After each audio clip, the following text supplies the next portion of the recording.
이번 시간 강의는 히브리서 11장 1절 믿음은 바라는 것들의 실상이요 보지 못하는 것들의 증거니라는 그 아주 유명한 구절, 그 믿음에 대한 구절, 또 히브리서 11장은 뭐 믿음장 이렇게 우리가 생각하고 많이 성경을 보는데요. 과연 이 믿음이라는 과연 어떤 의미를 갖고 있는가? 성경에서 말하는 믿음은, 특히 히브리서 11장에서 말하는 믿음은 어떤 믿음인가를 한번 우리 조명을 해보고자 합니다. 보통 교회에서는 뭐 믿음은 바라는 것들의 실상이라 이런 말이 있으므로 큰 것을 바라고 큰 것을 꿈꾸고 큰 야망을 가지고 큰 비전과 큰 성공을 품으면 믿음대로 이루어져 큰 축복을 얻을 것이요, 만약 이루어지지 않았다면 너의 믿음이 작아서, 네가 믿음이 없어서, 네 믿음이 부족해서 그런 것이니 더욱 큰 믿음을 갖도록 기도하라 라고 가르치잖아요. 그런데 이것은 사실 이 히브리서 11장에서 말하는 믿음과 한번 비교를 해보면 너무나 변질된 가르침이죠. 예. 이 히브리서 11장에서는 이런 식으로 믿음을 가르치지 않아요. 큰 것을 바라고, 뭐, 큰 비전, 큰 야망, 뭐, 큰 축복, 그것이 아니에요. 우리는 너무 이 성경을 자의적으로 해석을 하고, 자기가 믿고 싶은 대로 성경을 해석을 해서, 자기의 생각을 거기다 투영을 하고, 그렇게 성경을 해석하고 믿고 있기 때문에, 너무나 많은 변질된 가르침들이 너무나 많이 성경에서 말하는 그 의미를 잃어버리고 가르치고 있다는 것이 너무 많기 때문에 안타까운 거예요. 그래서 이 시간은 정말 히브리서 11장에서 말하는 믿음이 무엇인가 살펴보고자 하고요. 이렇게 성경 구조를 독단적으로 떼어내서 뭐 적극적인 사고, 긍정적 사고, 긍정적 믿음, 뭐 번영신학, 자기개발 모델과 결합하여 이것이 믿음이다 라고 이렇게 임의적으로 해석하는 이런 어떤 경향들, 특히 이 세대주의자들 가운데서 이렇게 해석하는 사람들이 엄청나게 많죠. 이게 정말 죄송합니다만은 변질된 가르침이고요, 타락한 가르침이에요. 너무 기분 나쁘게 생각하지 마시고요. 성경에서 뭐라고 말하고 있는지 우리가 한번 살펴보자고요. 성경에서 말하는 의미대로 우리가 믿어야지. 그러다가 우리가 여러 가지 거를 뭐 덧붙여서, 인간의 생각을 성경 구절에다 덧붙여서 해석해서 믿으면 안 되잖아요. 그러니까 제가 비판하는 것을 너무 기분 나쁘게 생각하지 마시고요. 성경에서 말하는 의미가 무엇이냐, 근본적인 의미가 무엇이냐를 우리가 한번 찾아보고 해석을 해보자고요. 히브리서 11장 1절을 해석하기 위해서는 그 앞에 문맥을 알아야 돼요. 10장을 알아야 된다는 얘기예요. 히브리서 10장을 봐야 히브리서 11장이 해석이 되는 거예요. 항상 성경은 뭐 그 본문만 딱 떼어서 막 단어를 해석하고 그러면은 그게 뭐 잘 해석이 되는 것이다라고 생각하는데 그렇지는 않아요.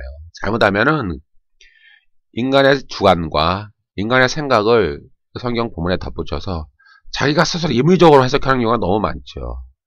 상당히 그래요. 그런 식으로 성경을 해석해서 교회에서 가르치는 경우가 뭐 너무 많은 거예요. 그렇기 때문에 항상 제가 강조하는 것은 그 본문을 해석하기 위해서는 그 앞에 또 그 뒤에 그 흐름을 알아야 되는 거예요. 앞뒤에 무엇을 말하고 있느냐, 그 흐름이 있는데 그 성경을 기록한 저자가 무엇을 말하고자 하기 위해서 기록했을 거 아니에요. 그러면 그 앞에 사건 또 뒤에 사건 흐름을 이해하고 이해를 해야 그 본문의 의미를 알 수가 있는 거예요. 그래서 저는 항상 그 본문을 이해하기 위해서는 그 앞에 과연 어떤 사건들이 있었는지를 항상 살펴보죠. 여러분들도 그렇게 성경 공부를 하셔야 되고 그렇게 성경을 읽으셔야 돼요. 그러면 히브리서 10장을 믿음을 우리가 이해하기 위해서, 11장의 믿음을 이해하기 위해서 10장에는 무슨 일이 있었느냐를 한번 알아야 된다는 말이에요. 알지 않으면은, 이해하지 못하면은 히브리서 11장에서 말하는 믿음을 우리가 이해하지 못해요. 10장을 한번 볼까요? 히브리서 10장에는 어떠한 사건들이 있었느냐. 아무래도 어떤 어려움을 많이 당한 그런 어떤 상황들이 좀 전개된 것 같아요. 어떤 어려움들이 많이 그 안에 있었어요. 특히 히브리서 10장 26절, 29절에 보면은 우리가 진리를 아는 지식을 받은 후 짐짓죄를 범한즉 다시 속죄하는 제사가 없고, 여기서 짐짓죄는 고의적으로 짓는 죄예요. 고의적으로, 쉽게 얘기해서 이런 것과 비슷한 거죠. 무한대로 죄를 지어도 회개만 하면 무한대로 용서를 해주셔. 뭐 한 번 구원은 영원한 구원이야. 뭐 이런 식의 사고방식이 있지 않습니까? 한 번 믿으면 우리는 절대로 우리는 구원을 놓칠 수가 없어. 그렇기 때문에 무한대로 죄를 지어도 회개만 하면은 무한대로 용서를 받아. 이런 식의 어떤 타락한 방식들, 성경의 의도를 벗어난 타락한 방식들이죠. 이것을 진집죄라고 하는 거예요. 짐짓죄, 고의적으로 짓는 죄를 지금 일어나고 있어요. 이 히브리서 10장에 보니까 그런 상황들이 일어나고 있어요. 그래서 29절에 보니까 하물며 하나님의 아들을 밟고 자기를 거룩하게 한 언약의 피를 부정한 것으로 여기고 은혜의 성령을 욕되게 하는 자에 당연히 받을 형벌이 얼마나 중하겠느냐. 너희는 생각하라. 이렇게 하나님의 아들을 밟고 하나님의 거룩한 그 언약의 피를 부정하게 여기는 것이다. 이렇게 그 히브리서 기자는 비판하는 거예요. 너희 그런 식으로 믿으면 안 돼. 이거죠.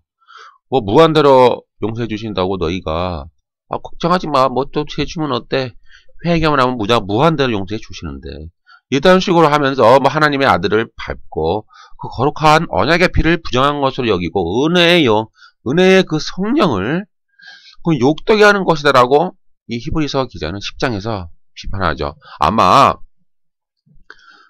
그 교회 안에 이러한 어떤 문제들이 좀 있었던 것 같아요.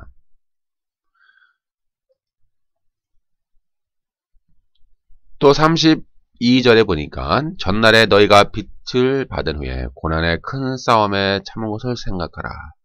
이제 이런 식으로 이제 진짓죄를 짓는 사람도 있었고, 그런 가운데 이들은 또한 고난의 큰 싸움에 참여한 자들이었어요. 아마 핍박이 많이 있었던 것 같아요. 핍박, 환란을 당하는 교회였다. 이 히브리서 기자가 이 히브리서를 쓴 그 대상은 어떤 고난의 큰 싸움 가운데 있었고, 어떤 짐짓죄, 고의적으로 짓는 죄를 짓는 경우가 있었고요. 그래서 33절, 34절, 35절에 보니까 비방과 환란으로서 사람들에게 구경거리가 되고 혹 이런 형편에 있는 자들로 사귀는 자가 되었으니 너희가 갇힌 자를 동정하고 너희 사람을 빼앗기는 것도 기쁘게 당한 것은 더 낫고 영구한 산업이 있는 줄 압니다. 그러므로 너희 담대함을 버리지 말라. 이것이 큰 상을 얻느니라. 이제 이들이 이제 이렇게 비방과 환란과 어떤 핍박 가운데 있고 아주 고난 가운데 있으니까 이제 이 히브리서 기자는 그들에게 너희에게는 큰 상이 있다. 너희의 이 담대함을 버리지 말라. 너희는 너희 하늘에 영구한 산업이 있다. 너희는 지금 핍박당하고 아마 그 재산을 다 빼앗긴 것 같아요. 보니까는 핍박당하는 가운데서 뭐 땅이나 집이나 어떤 재산을 다 빼앗기고 이렇게 어렵게 사는 분들이 많이 계신 것 같아요. 그렇게 핍박당하는 교회인 것 같아요. 그러니까 히브리서 기자는 하늘에 너희의 영구한 산업이 있다. 그러니까 너희는 낙심하지 마라. 담대하라. 담대하게 너의 믿음을 지키고 하늘에 있는 큰 상을 바라라 라고 계속 이렇게 위로와 어떤 경고라고 할까요? 그것을 계속 권면하고 있겠죠. 이들은 잘 견디고 믿음으로 고난을 잘 극복을 했습니다. 그러나 어떤 현실의 문제에 딱 부딪혀서 믿음이 흔들리고 있었기 때문에 성경의 저자는 그리스도의 재림이 멀지 않았으니 이들에게 인내하여 약속을 바라라고 권면합니다.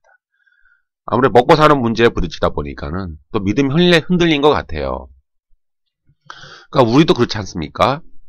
어떤 고난 가운데 있을 때 하늘의 영관 산업을 바라보고 또 하늘에 있는 큰 상을 바라보고 견디지만 또 우리가 먹고 살아야 되잖아요. 예, 먹고 살아야 되고 우리 육신을 입고 있기 때문에 이 현실의 문제에 부딪히면 우리는 믿음이 흔들려요.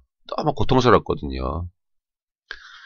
그러니까 또 믿음이 막 또 흔들리는 모습도 보이고 있는 거예요. 그러니까 자꾸 그렇게 하지 마라. 그래서 10장 36절 37절에 보니까 너에게 인내가 필요함은 너희가 하나님의 뜻을 행한 후에 약속을 받기 위함이라. 잠시 잠깐 후면 오시리니 지체하지 아니하시리라. 이렇게 인내하라고 또 겁나는 거예요. 너희 흔들리지 마. 너에게는 인내가 필요해. 인내만 하면은 너희가 하나님의 뜻을 행하면 약속을 받아. 그러니까 아직 이들은 약속을 받지는 못했어요. 그러니까 인내하라는 거야. 약속을 받기 위해 너는 인내해야 돼. 하늘에 너의 상이 있고 하늘에 너의 약속이 있어. 그래서 잠시 잠깐 오면은 오실 리가 오신다. 주님이 재림하실 때가 잠깐 있으면 오시니 지체하지 아니하실 거야. 좀 더 참고 인내하자라고 권면합니다. 히브리서 저자는 독자들에게 그리스도께서 하나님의 지부를 다스리는 큰 제사장으로서 당신의 몸으로 단 한 번의 영원한 제사, 영원히 온전케 하는 제사를 드려 이 믿는 자들의 죄와 불법을 다시 기억하지 아니하시기 때문에 이 악한 양심으로부터 벗어나 참 마음과 온전한 믿음으로 하나님께 나아가라고 권고하는 거예요. 여기서 이제 믿음이 나오는 거예요. 예. 그러니까 쉽게 얘기해서 이들이 이제 막 믿음이 흔들리고 어떤 고난 가운데 있고 또 어떤 사람은 막 진지죄를 막 짓는 사람도 있고 또 그렇게 하면서 또 믿음도 지키는 사람도 있고 또 흔들리는 사람도 있고 막 이런 어려운 가운데 있기 때문에 참 마음과 온전한 믿음으로 하나님께 나가라. 여기서 이제 믿음이 등장하는 거예요. 그래서 제가 그래서 10장을 보는 거예요. 이 믿음은 이제 12장의 믿음과 이렇게 이어지는 거예요. 그래서 히브리서 10장 12절에서 22절 그 핵심 구절만 보면은 주님이 우리를 위하여 우리 죄를 위하여 한 영원한 제사를 드리고 하나님의 우편에 앉으사 그가 거룩하게 된 자들을 한 번의 제사로 영원히 온전하게 하셨느니라. 그러니까 우리는 이제 완전히 온전케 된 거예요. 주님의 그 제사는 한 번에 드리는 제사는 영원한 제사이고 완벽하기 때문에 부족함이 없기 때문에 우리는 그러한 은혜를 입은 하나님의 완전한 자녀라는 거죠. 또 그들의 죄와 그들의 불법을 내가 다시 기억하지 아니하리라 하셨으니 이렇게 하시고 22절에 보니까 우리가 마음의 뿌림을 받아 그러니까 예수 그리스도의 피의 뿌림을 받은 거예요. 우리 마음의 피 뿌림을 받아 악한 양심으로부터 벗어나고 몸은 맑은 물로 씻음을 받았으니 참 마음과 온전한 믿음으로 하나님께 나아가자. 이제 여기서 믿음이 등장하는 거예요. 그래서 23절에 보니까 약속하신 이는 미쁘시니 미쁘시다란 말이 뭐예요? 신실하시니 그 뜻이죠. 약속하신 이는 미쁘시니 신실하시니 우리가 믿는 도리의 소망을 움직이지 말고 굳게 잡고 이렇게 하면서 히브리서 저자는 이제 하박국에 있는 그 구절을 인용하는 거예요. 하박국 보면은 여러분들이 2장 4절에 보면은 그 유명한 구절이 있잖아요. 오직 의인은 믿음으로 말미암아 살리라. 이제 그런 구절이 있어요. 그러니까 이제 히브리서 기자는 그 믿음의 구절을 인용을 해서 이 지금 독자들에게 어려움에 처하고 고난을 당하고 있는 그 독자들에게 너희는 그 믿음을 지켜라. 하박국이 말한 그 믿음. 오직 38절 39절에 보니까 오직 나의 의인은 믿음으로 말미암아 살리라. 또한 뒤로 물러가면 내 마음이 저를 기뻐하지 아니하리라 하셨느니라. 우리는 뒤로 물러가 침륜에 빠질 자가 아니요. 침륜이라고 하는 것은 멸망. 우리는 뒤로 물러가 침륜, 멸망에 빠질 자가 아니요. 오직 영혼을 구원함에 이르는 믿음을 가진 자니라. 이제 이것을 또 이해하기 위해서는 우리가 또 하박국을 또 이해해야 되잖아요. 하박국을 또 잠깐 얘기하자고요. 하박국은 어떤 시대였느냐? 왜 하박국이 믿음을 얘기했느냐? 또 그 배경을 또 이해해야 또 이 히브리서의 믿음을 또 이해할 수 있는 거예요. 그러니까 이 성경은 서로 이렇게 연결이 되어 있기 때문에 각각의 그 배경을 또 이해 잠깐만 하자고요. 그럼 하박국에서는 도대체 어떠한 사건이 있었느냐? 하박국에서는 이 바벨론이요. 갈대아인이라고 하는 이 바벨론이 남유다를 막 괴롭히지 않습니까? 네. 특히 요시야 왕의 시기에 보면은 바벨론 왕이 막 쳐들어와 가지고요. 이제 남유다가 이제 멸망하기 직전이죠. 그러니까 쳐들어와서 온 나라를 막 엉망으로 만들어 놓는 거예요. 박살을 뭐 쉽게 얘기해서 박살 내는 거죠. 남유다를 막 전쟁하고 사람 죽이고 막 뺏어가고 남유다가 힘이 약하니까 지고 있는 거죠. 그리고 지면 어떻게 해요? 또 뭐 뇌물을 또 어떤 뭐 곡물이라고 할까요? 바쳐야 되고. 그러다 보면은 유다 민족의 삶이 너무나 고통스럽고 피폐해지고 너무나 어렵잖아요. 그런 상황 속에서 그런 상황에 지금 있는 거예요. 하박국 시대가. 그런 시대 속에서 하박국에서 하나님이 이렇게 말씀하시는 거예요. 하나님이 계시다면은 왜 저 아주 악한 바벨론, 저 갈대아인들이, 바벨론인들이 왜 자꾸 우리를 괴롭히게 만드십니까? 이거예요. 하나님이 계시다면 우리를 지켜주셔야지. 왜 저렇게 남유다, 바벨론이 우리 유다를 쳐들어와서 우리를 왜 이렇게 고통스럽게 만드는데 하나님 왜 가만히 계십니까? 라는 거예요. 근데 가만히 있는 게 아니죠. 바로 이 유다의 죄 때문에 그렇잖아요. 남유다가 하나님께 계속 불순종하고 하나님을 배반하고 하나님을 떠나 패역한 백성이 되었기 때문에 그런 징계를 받는 거죠. 그래서 그렇게 하박국 선지자가 막 의심이 드는 거예요. 회의감.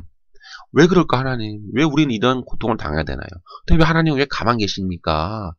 이렇게 회의 가운데서 절망하고 있는 하박국에게 하나님이 이 하박국 2장 4절부터 5절 쭉 보면 오직 의인은 믿음으로 말미암아 살리라. 그렇게 이제 그 배경 속에 주시는 거예요. 그리고 14절에 보니까 대저 물이 바다를 덮음같이 여호와의 영광을 인정하는 것이 세상에 가득하리라. 그 무슨 말씀이냐면 하박국아, 네가 나한테 불평하고 있지? 그래 알겠어. 네 마음을 알아. 하지만 오직 의인은 믿음으로 말미암아 사는 거야. 하박국아, 너 믿음을 흔들리지 마. 믿음을 놓지 마. 저 악한 바벨론 너희를 괴롭히고 있지만은 그러나 저 바벨론은 결국 망하게 될 거야. 하나님인 내가 저 악하고 타락하고 저 우상을 섬기는 저 바벨론을 들어서 너희 남유다를 지금 징계하고 있지만, 너에게 지금 징계하고 있는 건데, 징계하고 있지만 결국은 저 바벨론도 내가 멸망시키고 말 거야. 저 바벨론도 오래 못 가는 나라야. 라고 그런 식으로 말씀을 해주시는 거예요. 그러니 하박국아, 오직 의인은 믿음으로 말미암아 사는 거야. 그러니까 너는 믿음을 가져. 흔들리지 마. 의심하지 마. 하나님의 주권은 틀림없이 이루어지고, 그래서 여호와의 영광이 나타나는 거예요. 여호와의 영광이 반드시 세상에 가득하겠다. 그 말은 모든 악인들은 하나님이 철저하게 심판을 하시고, 비록 이제 악의 도구로 잠깐 쓰는 거죠. 바벨론은 악의 도구예요. 악의 도구로 잠깐 쓰지만은 다시 용도 폐기시켜버리겠다 이거예요. 잠깐 쓰다가 내가 용도가 그 기간이 딱 끝나면 용도 폐기시켜버리고 완전히 내가 없애버리겠다. 쉽게 얘기해서 오직 하나님의 영광을 인정하는 그 하나님의 주권만이 온 세상에 가득하겠다. 그러니 오직 의인은 믿음으로 말미암아 사는 거야. 의심하지 마라. 하나님의 절대 주권, 하나님의 그 섭리, 하나님의 그 비밀스러운 경륜을 믿고 의심하지 마, 흔들리지 마라는 배경이 하박국의 배경이거든요. 근데 이런 하박국의 배경을 히브리서 기자가 다시 가지고 오는 거예요. 그 말을 하박국을 인용하면서 그 어려움과 고난 가운데 있는 그 독자들에게 봐라 얘들아, 하박국이 이렇게 살았고 오직 의인은 믿음으로 말미암아 살리라고 그렇게 믿었으니 너희도 지금 고난 가운데 있고 어려움 가운데 있구나. 너무너무나 사는 게 힘들구나. 그러니 너희도 이러한 믿음을 갖고 하나님의 절대 주권을 믿으라 이 말이에요. 오직 하나님만이 이 세상에 편만하게 가득하게 하리라. 모든 악들은 하나님께서 완전히 심판하고 이제 멸망시키신다. 그러니까 흔들리지 마라. 그 말이에요. 쉽게 얘기해서. 흔들리지 말고 오직 하나님께 대한 그 믿음을 갖고 하늘에 너에게 주실 상급과 너에게 하늘에 있는 너의 영원한 그 산업, 너의 기업을 바라보고 또 하늘에 있는 너의 그 약속들을 바라보고 믿음을 갖고 지켜라. 라고 계속 히브리서 저자가 그 독자들에게 말을 해주는 거예요. 그래서 그 다음에 이제 히브리서 11장으로 넘어오는 거죠. 여기까지 이해가 잘 되셔야 돼요. 바로 이것이 바로 히브리서에서 말하는 믿음이거든요. 이 믿음의 본질을 놓치면 안 돼요. 그냥 우리가 바라는 믿음이 있잖아요. 뭐 큰 야망, 큰 꿈, 뭐 큰 소망, 뭐 긍정의 믿음, 긍정의 신앙. 네가 원하는 대로 다 이루어질 거야. 믿습니다. 많이 해봐. 너는 큰 믿음을 가지면 하나님이 더 그 믿음에 비례해서 큰 거를 줄 거야. 그런 믿음이 아니라니까요. 본질을 보자고요. 왜 자꾸 교회 안에서 이렇게 타락한 가르침을 가르치냐 이 말이에요. 성경에서 말하고 있지 않은 그 믿음을 왜 자꾸 만들어내서 지어내서 투사시켜서 왜 교회에서 하나님의 말씀을 왜곡하면서 가르치냐 이 말이에요. 제가 드리는 이 말씀이. 그러니 기분 나빠하지 마시고 오해하지 마시고 그 성경에서 말하는 믿음의 의미를 살펴보자고 제가 아까 권면드렸지 않습니까? 그리고 제가 지금까지 히브리서 10장을 쭉 살펴봤어요. 그 히브리서 독자들이 이런 상황이 있었기 때문에 히브리서 기자가 이렇게 믿음을 강조했구나. 여기까지 이해를 잘 하시면 이제 히브리서 11장 1절에서 말하는 그 믿음의 의미가 들어오는 거예요. 그래서 히브리서 11장 1절에 보면 믿음은 바라는 것들의 실상이요 보지 못하는 것들의 증거니. 여기서 한번 살펴볼게요. 여기서 실상이 나오죠. 실상. 이 실상이라는 말은 실체라는 의미입니다. 실체. 헬라어로 보면은요, 휘포스타시스예요. 휘포스타시스. 이것은 이제 어떤 밑에 둔다. 어떤 뭐 기초. 어떤 실제적인 존재. 어떤 실질. 뭐 실체. 어떤 견고함. 기초. 땅의 기초. 이런 거를 말해요. 그래서 믿음이 바라는 것들의 실상요를 다시 우리가 풀어서 보면은 믿음은 바라는 것들의 실체다. 믿음은 바라는 것들의 실체다. 실체. 그러면 이제 또 바라는 것을 이해해야 되겠죠. 바라는 것이 도대체 뭐냐 이 말이에요. 바라는 거. 우리가 늘 통상적으로 교회에서 가르친 것처럼 나의 꿈, 뭐 나의 비전, 나의 야망, 나의 성공, 나의 뭐 큰 어떤 그런 뭔가 어떤 소원 그런 것이 아니라요. 아니라니까요. 어떤 뭐 적극적인 신앙, 긍정의 신앙, 긍정의 믿음, 번영 그것이 아니에요. 그것을 바라는 게 아니에요. 왜요? 우리가 10장에서 좀 살펴봤잖아요. 그들이 고난 가운데 있었고 핍박 가운데 있었고 그들이 어떤 절망 가운데 있었고 그들이 재산도 다 빼앗길 상황이 있었고 또 그들 가운데 어떤 자들은 믿음이 흔들리는 자도 있었고 또 그들 가운데 어떤 자들은 진짓죄 고의적으로 짓는 죄를 또 범하는 자도 있었고 이렇게 막 어려운 가운데 있는 자들에게 과연 바라는 것이란 뭐냐 이 말이에요. 네? 믿음은 바라는 것들의 실상이요. 믿음은 바라는 것들의 실체다. 그러면 바라는 것이 있을 텐데 그럼 무엇을 바라느냐 이 말이에요. 네? 부와 명예? 부와 명예를 바라요? 그들이 지금? 뭐 적극적인 사고, 긍정의 신학, 긍정의 믿음을 바라요 지금? 나의 꿈, 뭐 나의 비전, 나의 야망, 나의 성공을 바라요? 아니죠. 그것을 바라는 게 아니라니까요 지금. 10장을 통해서 볼 때 그것을 바라는 게 아니에요. 그 무엇을 바라요? 바라는 것이 있어요. 그건 10장에 나와 있는 거예요. 바라는 것들을 한번 살펴보자고요. 무엇을 바라느냐 도대체. 10장에 나와 있어요. 10장에 보니까 참 마음과 온전한 믿음으로 하나님께 나아가는 것을 바라라. 또 믿는 도리의 소망을 움직이지 말고 굳게 잡는 것을 바라라. 또 큰 고난 가운데서도 흔들리지 않겠다고 하는 것을 바라라. 또 고난을 겪으면서도 갇힌 자를 동정하고 비난과 환난에 있던 자들을 돌아보겠다는 것을 바라라 이 말이에요. 또 자기의 재산을 다 빼앗겼으나 하늘에 더 낮고 영구한 산업이 있음을 믿고 견디겠다는 것을 바라라. 또는 고난 가운데 두려워하거나 위축되지 않고 담대함을 가져서 큰 상을 얻겠다라고 하는 것을 바라라. 또는 인내하면 하나님의 뜻을 행한 후에 약속을 받겠다는 것을 바라라. 또는 고난과 환난 가운데서도 뒤로 물러가 침륜에 빠지지 않고 오직 영혼을 구원함에 이르는 믿음, 이 믿음이에요. 이게 오직 영혼을 구원함에 이르는 그 믿음을 가지겠다는 것을 바라라. 영원한 기업의 약속이, 하늘에 있는 영원한 기업의 약속이 우리에게 주어질 것을 확신하겠다는 것을 바라라. 게으르지 않고 믿음과 오래 참음으로 말미암아 하늘의 약속들을 기업으로 받으리라고 하는 것을 바라라. 이것이 바로 믿음의 본질이라니까요. 그래서 제가 지금까지 이렇게 길게 얘기하는 거예요. 이런 결론을 얻기 위해서. 이렇게 바라는 것을 이해를 잘 하셔야 돼요. 그래야 그 믿음은 그걸 바라는 것이 실체라고 그랬잖아요. 그러면 이 믿음을 이해하기 위해서 이 바라는 것을 또 이해를 해야 되는데, 제가 지금까지 바라는 것이 무엇이라고 하는 그 구체적인 의미를 딱 말씀드렸죠. 이런 것들을 바라는 거예요. 따라서 바라는 것들의 대상은 하나님의 약속과 하나님의 큰 상이에요. 쉽게 요약하면 나의 꿈이 아니라니까요. 하나님의 약속을 바라겠다. 믿음은 뭐예요? 믿음은 하나님의 약속을 바라는 것, 끝까지 흔들리지 않고.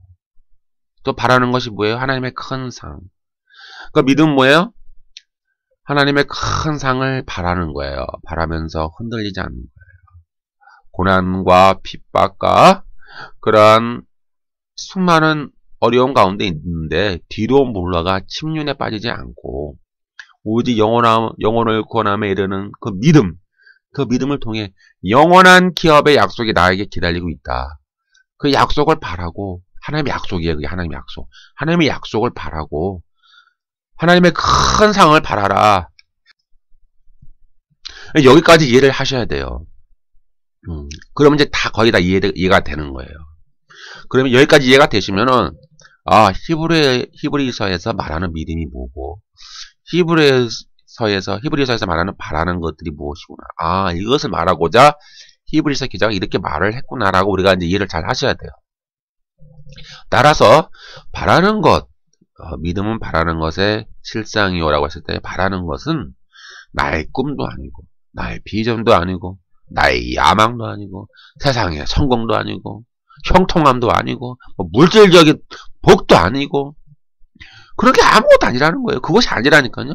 그것은 히브리서의 기자가 의도하고 있지 않아요. 전혀 그런 게 들어있지 않아요. 근데 왜 우리는 자꾸 이 타락한 가르침을, 이 변질된 가르침을 왜 가르치냐 이 말이에요. 제가 말하는 의도는. 그래서 이렇게 길게 얘기하는 거예요.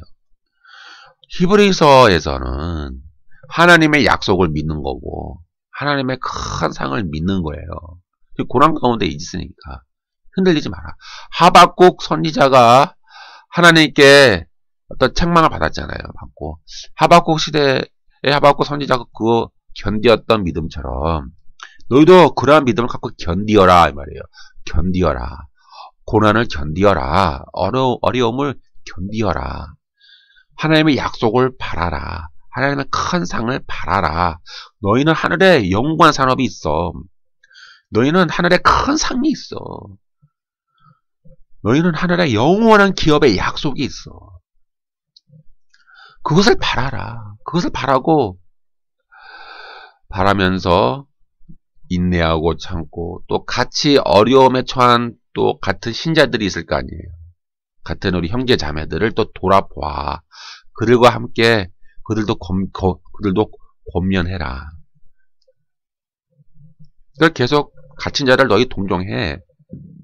더 어려움에 처한 우리 형제 자매가 있어요. 그러면 그들을 더 위로해주고 그들을 더 동정해주고 함께 그들 더 돌아보아 줘.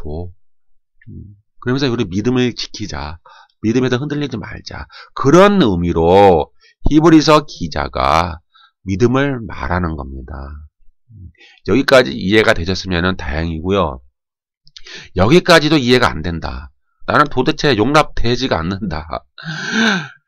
용납되지가 않는다. 그러면 여러분들 스스로 한번 히브리서 10장 펴서 연구하시고 히브리서 11장을 통해서 다시 한번 성경을 묵상을 해보세요. 그럼 우리가 이 교회에서 가르치는 믿음이 얼마나 타락하고 얼마나 변질되어 있는지를 우리가 알 수 있는 거예요. 따라서 믿음이 바라는 것들의 실상이요라는 바른 의미는 믿음을 통해 바라고 있는 하나님의 약속과 큰 상이 실체화된다라는 거예요. 실질적인 존재가 된다는 거예요. 네. 다시 말씀드릴게요. 믿음은 바라는 것들의 실상이요라는 바른 의미를 다시 풀어서 설명하면 믿음을 통해서 바라고 있는 하나님의 약속과 큰 상이 실체화된다는 거예요. 실질적인 존재가 된다. 그러면 이제 보지 못하는 것들의 증거니를 보여야 되겠죠. 보지 못하는 것들의 증거가 뭐냐? 증거라고 하는 것은 헬라어로 엘렌코스인데요. 엘렌코스. 이것은 이제 뜻은 객관적인 증명, 또는 객관적인 증거 이런 뜻이에요. 이것은 믿음이 보지 못하는 것들이 확실함을 증명한다, 증거한다는 뜻이에요. 이 보지 못하는 것들은 지금 당장에는 아직 나타나지 않았어요. 예. 아직 당장 눈에 보이는 게 아니에요. 그렇죠. 이 하나님의 약속, 하나님의 이런 큰 상은 눈에 지금 안 보인단 말이에요. 예.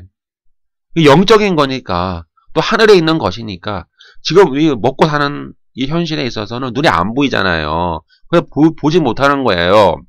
이렇게 지금 눈에 보이지는 않지만, 또 당장 지금 실현되지 않았지만, 이 종말론적 미래에 앞으로 주님이 오실 그 미래에 분명히 성취될 것이다. 분명히 성취될 하나님의 약속과 큰 상이다. 따라서 믿음을 통해 지금 당장에는 눈엔 볼 수도 없어요.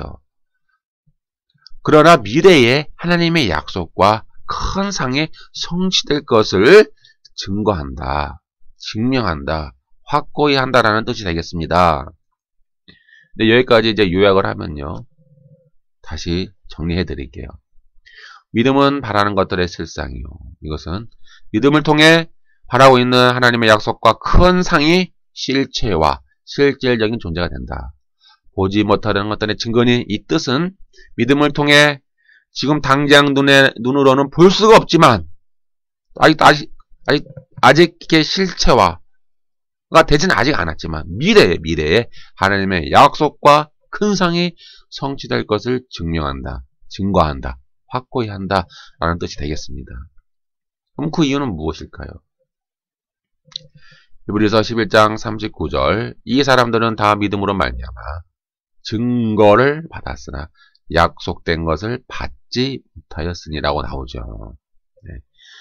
이 모든 믿음의 조상들은요 다 믿음으로 증거를 받았어요. 증거가 뭐예요? 평판, 인정. 예, 이 구약의 믿음의 조상들은 이 평판, 인정을 받았어요. 하나님으로부터. 또 사람들로부터 큰 인정을 받았으나 아직 약속된 것을 받지 못했어요. 예. 여기서 그 약속은요. 바로 우리가 지금까지 앞에 살펴본 그 약속이에요. 바로 그리스도께서 오심으로 말미암아 성취될 그 영원한 기업의 약속이에요. 하늘에 있는 기업의 약속이에요. 이 기업은 주의 재림 때에 이루어질 또 영생, 예비된 나라, 유업, 유산, 상속을 의미합니다. 이 구약시대의 믿음의 사람들은 다 모두 믿음으로 말미암아 하나님께 인정받은 사람이라고 하는 평판, 인정을 받았지만 아직 그 약속의 성실을 경험하지는 못했죠. 하지만 하나님의 그 약속이 미래에 분명히 성취될 것을 믿는 믿음 속에서 구약의 이 선조들은 그런 믿음 속에서 살았다라고 하는 사실입니다.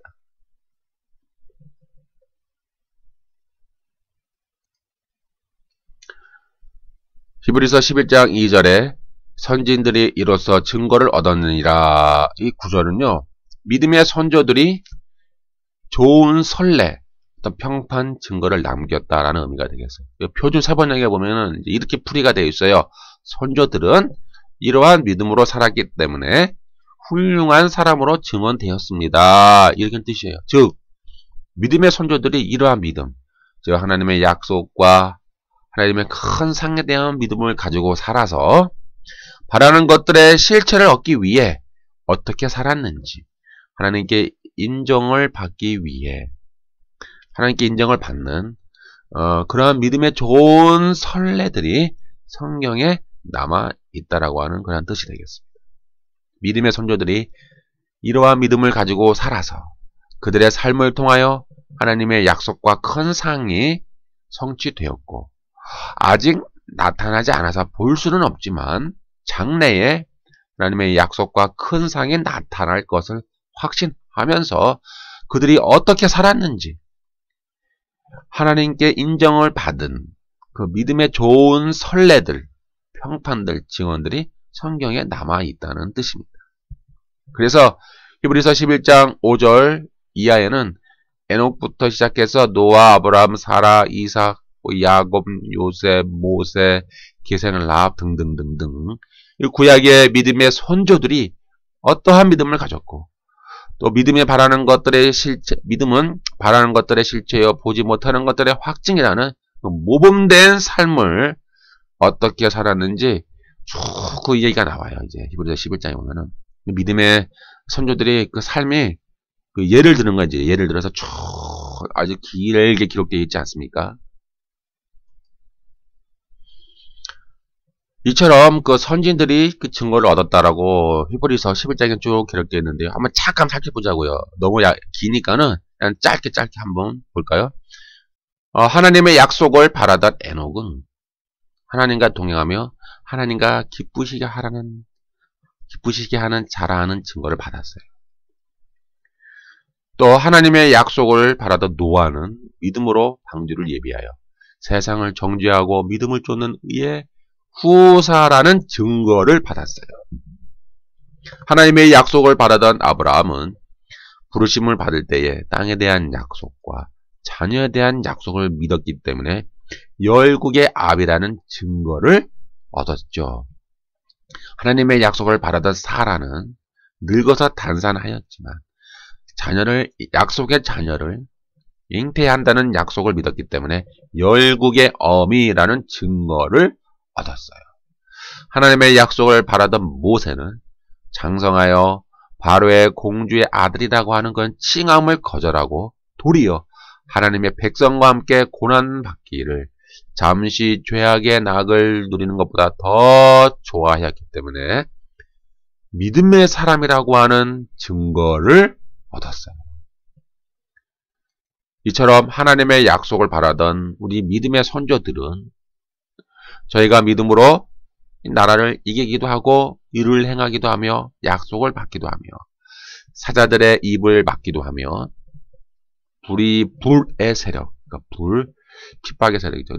불의 세력을 멸하기도 하며 갈라를 피하기도 하며 연약한 가운데서 강하게 되기도 하며 전쟁에 용맹하게 되어 이방 사람들의 진을 물리치기도 하며 하나님의 약속을 바라던 여자들은 자기의 죽은 자를 부활로 받기도 하며 또 어떤 이들은 더 좋은 부활을 얻고자 하여 악청을 받되 구차히 면하지 아니하였으며 하나님의 약속을 바라던 믿음의 선조들은 희롱과 채찍질 뿐 아니라 결박과 옥에 갇히는 시험도 받았으며 돌로 치는 것과 톱으로 켜는 것과 시험과 칼에 죽는 것을 당하고 양과 염소의 가죽을 입고 유리하여 궁핍과 환난과 학대를 받았는데 이러한 과정 속에서 믿음의 선조들은 꿋꿋하게 하나님이 상 주시는 분이심을 믿었고 하나님의 큰 약속과 큰 상을 믿었기 때문에 하나님은 이러한 선조들의 믿음을 인정하여 주셨다라고 이제 결론을 내리는 거예요. 그래서 히브리서 11장 6절에 믿음이 없이는 기쁘시게 못하나니 하나님께 나아가는 자는 그가 계신 것과 그가 자기를 찾는 자들에게 상 주시는 이심을 믿어야 할지니라. 무엇을 믿는다고요? 상 주시는 이심을 믿어라. 그 상이에요. 이 상은 뭐예요? 하늘에 있는 상이죠. 네? 하늘에 있는 기업, 하늘에 있는 약속들, 하늘에 있는 영원한 기업의 약속들, 하늘에 있는 큰 상이지. 우리가 지금 이 세상 땅에 살면서 원하는 뭐 형통의 복, 물질의 복, 성공의 복 아니란 얘기예요. 우리가 원하는 뭐 큰 꿈, 큰 소망, 큰 야망, 큰 소원들을 그것이 아니라는 얘기라니까요. 그러니까 본질을 놓치면 안 돼요, 자꾸. 그 본질은 뭐냐 이 말이에요. 놓치면 안 된다니까요. 본질을 놓치고 인간의 생각을 성경 구절에 투영하지 말라고요. 그냥 성경에서 말하는 그 의미가 무엇인가를 그냥 순수하게 받아들이자 이 말이에요.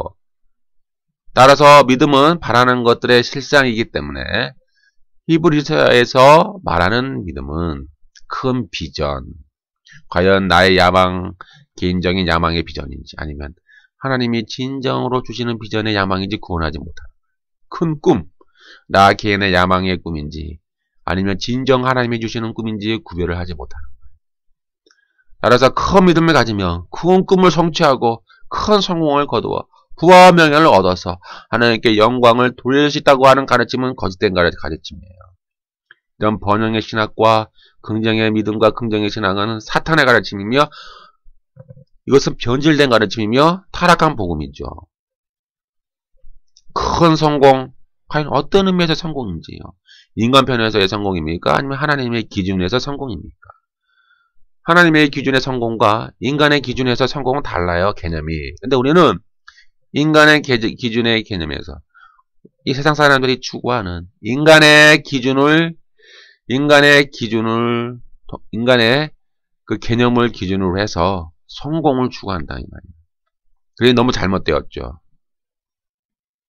그러면 하나님을 기준으로 하는 성공은 뭐예요?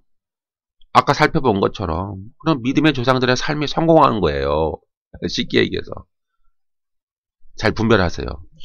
하나님이 원하는 하나님을 기준으로 하는 성공의 개념은 아까도 말씀드린 그 믿음의 선조들이 고난을 받았고 환난을 받았고 나그네처럼 유리하였고 죽음을 당하였기 때문에 그것이 진정으로 하나님이 원하는 기준으로서의 성공의 삶을 살았다 이 말이에요. 믿음의 조상들이.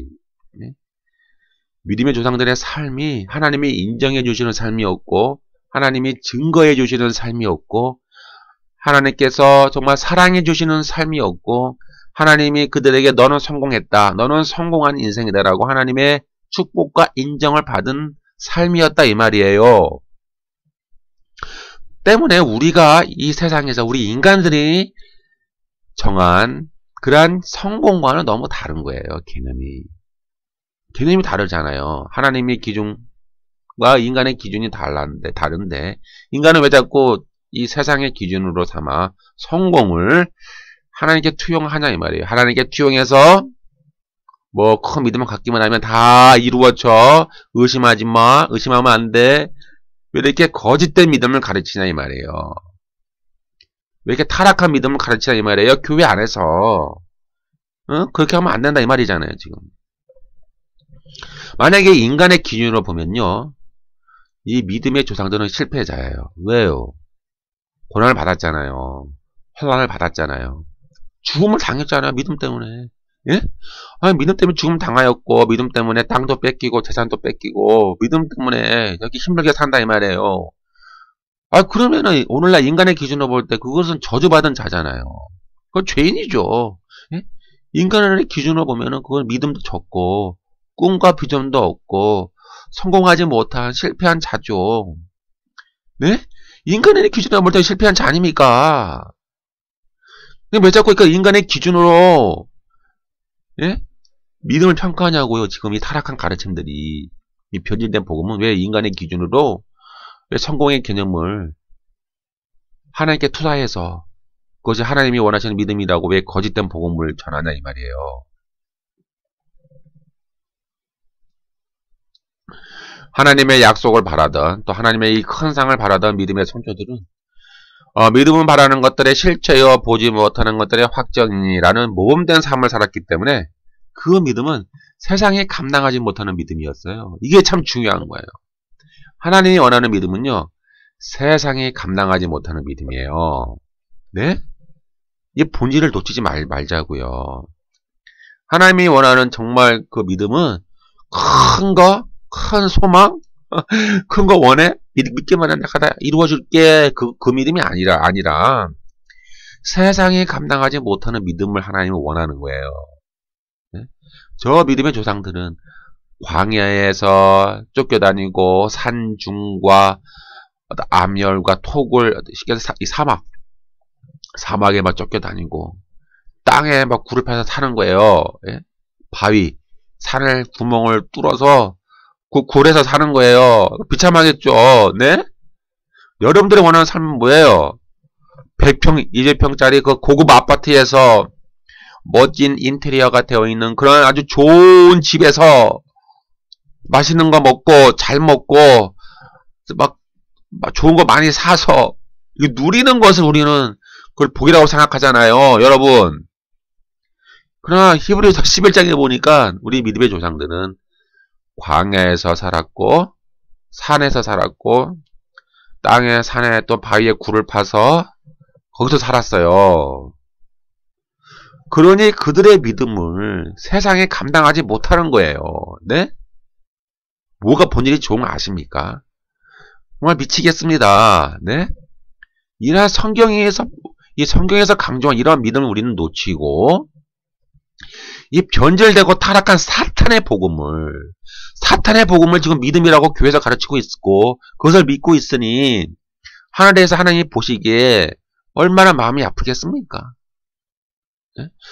아니 하나님이 원하는 믿음은 세상에 감당하지 못하는 믿음이에요. 네? 세상에 감당하지 못하는 믿음. 참 이러한 믿음을 우리가 회복해야 되는데 이 현대를 살아가는 현대의 이 기독교인들이 이러한 믿음을 가질 수 있을까요? 과연? 네? 이 구약의 조상들의 그런 믿음을 가질 수 있을까요? 과연?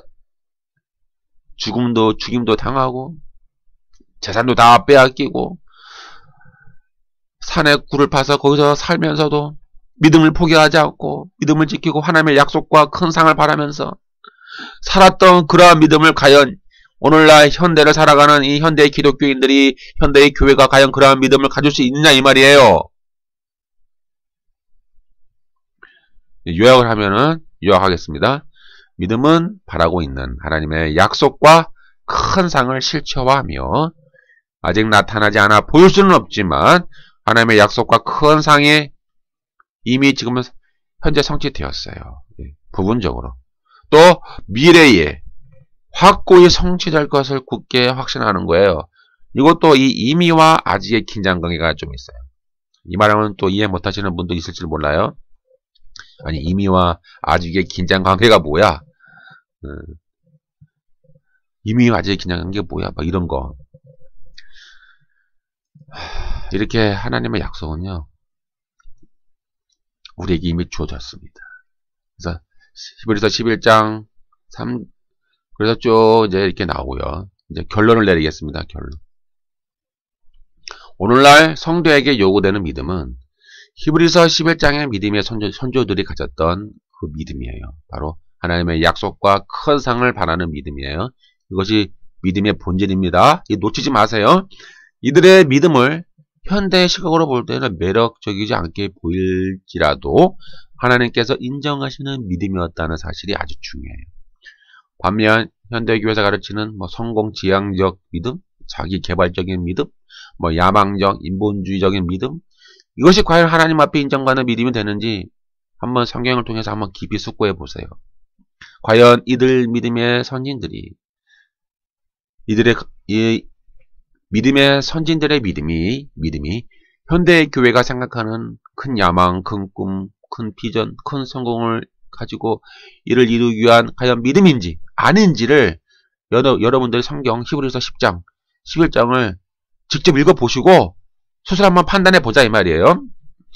오늘날 성경의 믿음을 긍정적인 사고, 적극적인 사고, 자기 개발로 위장하고 이러한 믿음을 가져야 잘 되고 죽고 성공하고 축복받는다고 하는 그런 거짓 복음, 타락한 복음을 전하는 자들이 너무 많아요. 예.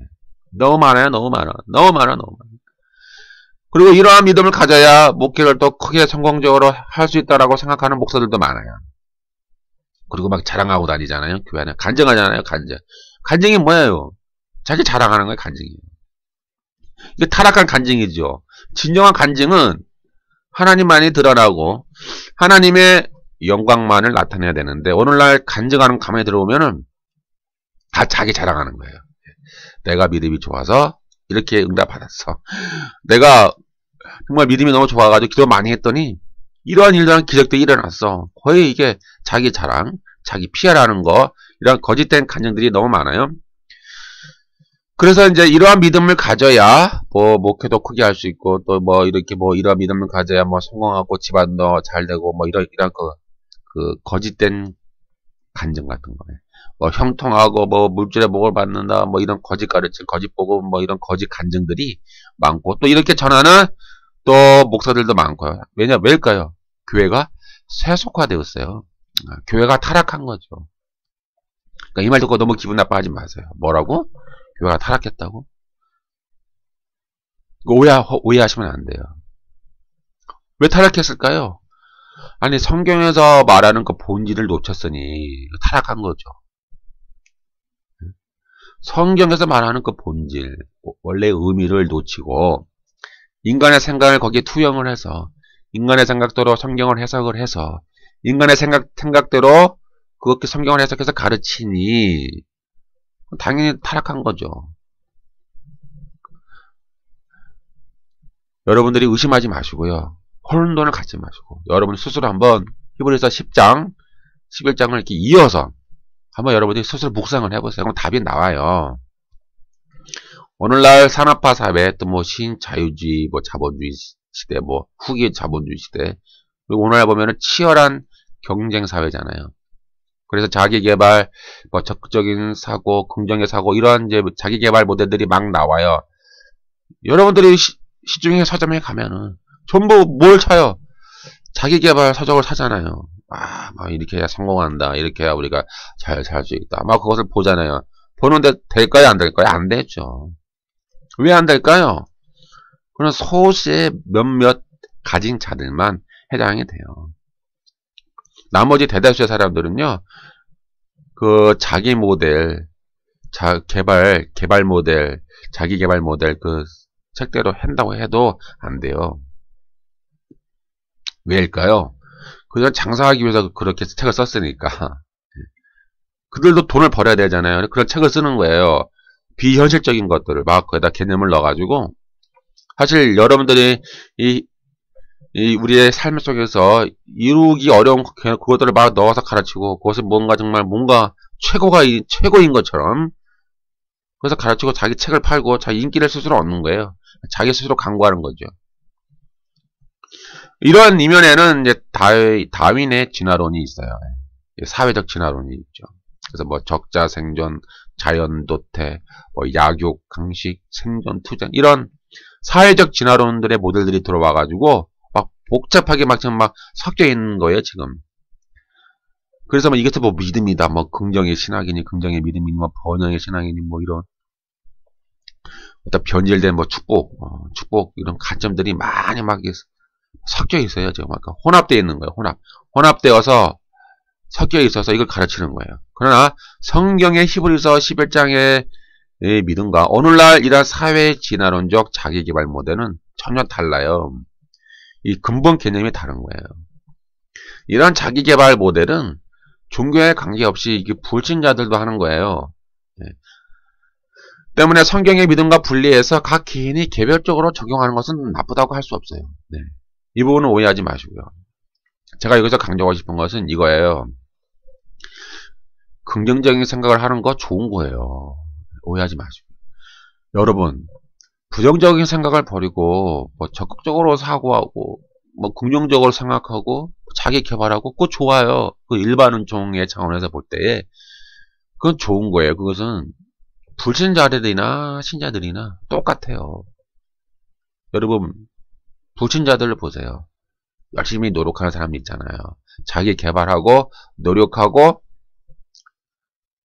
막, 애써서 성공한 사람들도 많이 있잖아요. 이 불신자들 가운데서. 이게 일반 은총이에요.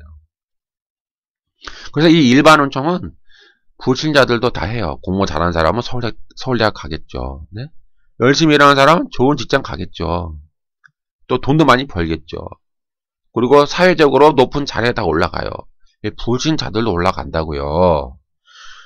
그리고 불신자들도 착한 사람 많고요. 불신자들도 선한 사람 많아요. 좋은 일 많이 하고. 불신자들도 존경받는 사람 많아요. 인정받는 사람 많이 있잖아요. 그리고 불신자들도 오래오래 행복하게 잘 살아가는 사람들도 많아요. 장수하면서 그 집안 대대로 그 자녀들이 모범적으로 살고 그 자녀들이 계속 그 어떤 좋은 어떤 가문의 혈통이랄까 가문의 어떤 그런 것을 이루는 그러한 불신자들도 있다 이 말이죠. 그 왜요? 일반 은총이니까.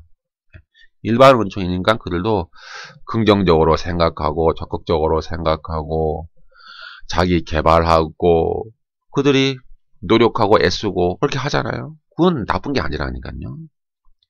다 좋은 거예요.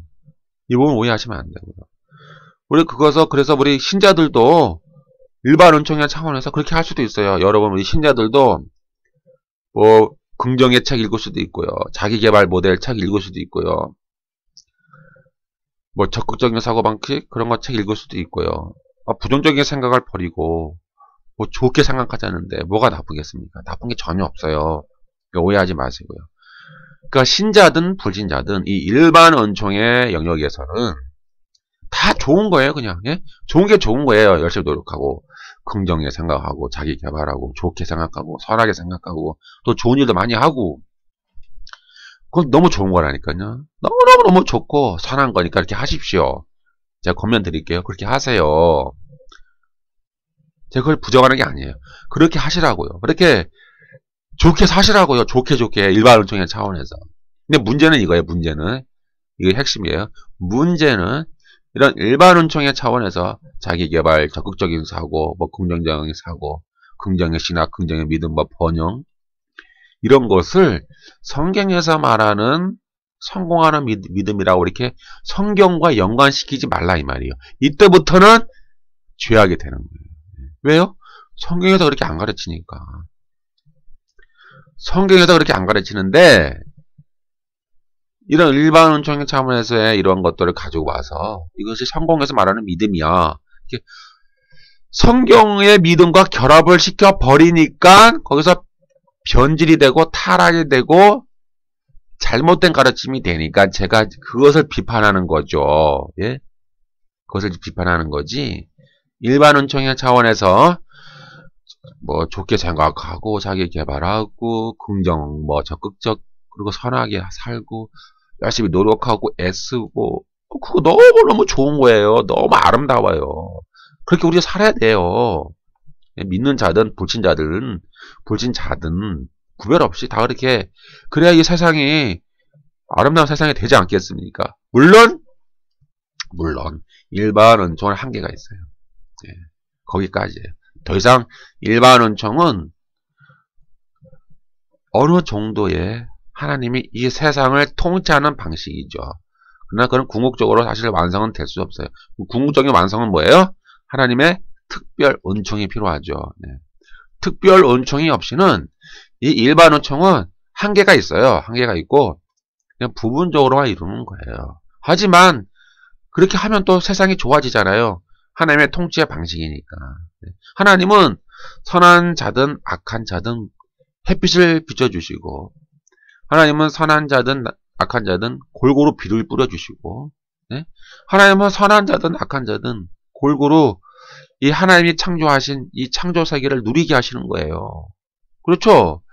이 일반 은총은 믿는 자든 안 믿는 자든 구별이 없어요. 그리고 하나님은 이 일반 은총을 통해요. 보편적 선, 보편적인 평화, 보편적인 정의, 보편적인 공의, 보편적인 평화 이런 것들을 추구하게 하시죠. 예. 그러나 거기에는 한계가 있다. 거기까지다. 더 이상은 안 돼. 더 이상은 할 수가 없는 그런 어떤 영역이 존재하고 그 영역을 넘어가기 위해서는 하나님의 특별 은총, 하나님의 특별한 은혜. 이제 여기서부터 믿음이 필요한 거예요. 특별 은총에 들어가기 위해서 우리 믿는 자들을 그 대상이잖아요. 믿음이 요구되는 거죠. 믿음. 그렇기 때문에 이러한 일반 은총의 영역을 들고 와서 이것이 성경에서 말하는 믿음이니 이대로 믿어야 된다라고 성경의 믿음과 결합을 시켜버리면 그거 다음부터 그것은 타락하고 변질된 가르침이 되니 성경의 믿음과 분리시켜라고요. 분리시키고 성경에 말하는 믿음이 따로 있으니까는 그 믿음을 바라보고 또 일반 은총의 차원에서 여러분들이 다 이렇게 긍정으로 생각하세요. 열심히 살아야죠. 우리가 자기개발도 하시고 여러분 긍정적 사고하시고 적극적 사고하시고 노력하시고 개발하세요. 자꾸. 그 분리시키라고요. 일반 은총과 특별 은총을 분리하자고요. 이 믿음은 특별 은총이지 일반 은총이 아니에요. 자기개발 모델로 히브리서 11장의 믿음의 조상들을 한번 평가한다면 그들은 핍박과 고난과 멸시를 받았기 때문에 실패한 자가 돼요. 어리석은 자여 불쌍한 자여 믿음이 적은 자들이요 복을 얻지 못한 자여 저주받은 자들이요 꿈과 비전과 야망을 이루지 못한 바보 같은 자들이 됩니다. 이제 성도는 강단에서 거짓 믿음과 거짓 복음이 전파되는 이 시기에 히브리서 11장 믿음의 조상들, 특별 은총이라고 그랬어요. 일반 은총이 아니에요. 이것은 히브리서 11장의 믿음의 조상들처럼 하나님의 약속과 상을 바라는 그런 진실한 믿음을 찾고 진실한 믿음을 소유하고 진실한 믿음을 전파해야 합니다. 히브리서 11장의 믿음은 고난의 큰 싸움에서 참으면서 인내를 가지고 하나님의 뜻을 행한 후에 참 마음으로 하나님의 약속과 큰 상을 바라는 온전한 믿음이 되겠습니다.